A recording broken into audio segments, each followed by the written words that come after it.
Youth runner here with Brooke Oliveira from Castilleja, 1832.5, winner of the girls varsity small school race worth the Rough Rider Invitational here at Woodward Park in Fresno. Great presence from the Central Coast section in Division 5 with you and Anna Salter from Crystal Springs Uplands going 1 and 2.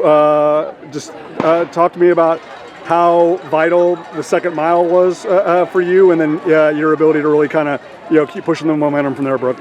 I think, yeah, it was pretty vital. Our home course, it's super hilly, and it's Crystal Springs, our home course. Yep. And the second mile was pretty hilly, so it was I felt like I had the experience from before to just push through those hills. And it was also nice having a familiar face running by me, because I've ran with her before, so it was always nice to have someone there. And then after the second mile, after that stretch, I was I can keep going, so I just decided to push it after that on the downhill. Absolutely. I'm so glad that you talked about the course at Crystal. I mean, obviously there are many hills here, only one, but the fact that you are able to be so tough and so mentally focused on a course like Crystal, how much does it help, especially when you get on the downhill, past the 2.1 here, and then obviously from there it's just measuring that kick from the time that you get to the white ticket booth and on the concrete to come in on the grass. But knowing that this is a much more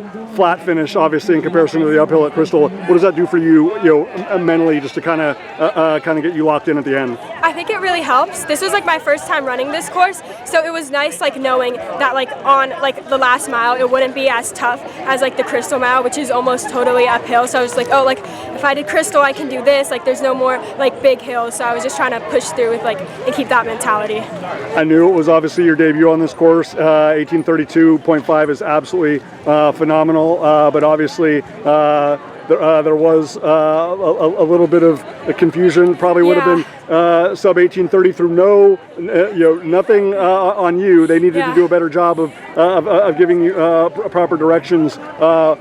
Brooke, what do you recollect about what happened from when you were on the asphalt and trying to come on the grass, because they let you go way too far as if you were going back toward the start? Yeah, I was really confused. There was 2 parts where I messed up. At the beginning too, I accidentally veered off course to the other end, and I had to go back. Yep. And then at the end, I was picking up momentum, and then I realized I was going the wrong way, so I had to turn. And I think that kind of I lost my momentum at the end, but it was still fine. It's nice knowing for the state meet. Now I know the proper course and not to mess up. And once again, you're reading my mind. Perfect segue. Just how proud are you of what Central Coast section is doing, Central Coast section Division 5 is doing, Division 5 overall is doing? I mean, you can only control being the best version of Brooke Oliveira, but I mean, girls and boys both. I mean, it's just it's incredible the depth in your section, in your division, in the division overall, and in the state. How excited does that have you as a competitor for November 30th? It makes me super excited because, I'm in a really small league with only really small schools, but I feel like we have really good competition, really good runners in our league. So it makes me really happy that even though we come from small schools, we're still able to go out there and do our best and stuff like that. Awesome. Can't wait to see you get in that big field and really be pushed much closer toward 18 flat. Absolutely brilliant effort here today in your Woodward Park debut. Stay healthy and best luck to you and the team. Thank you so much.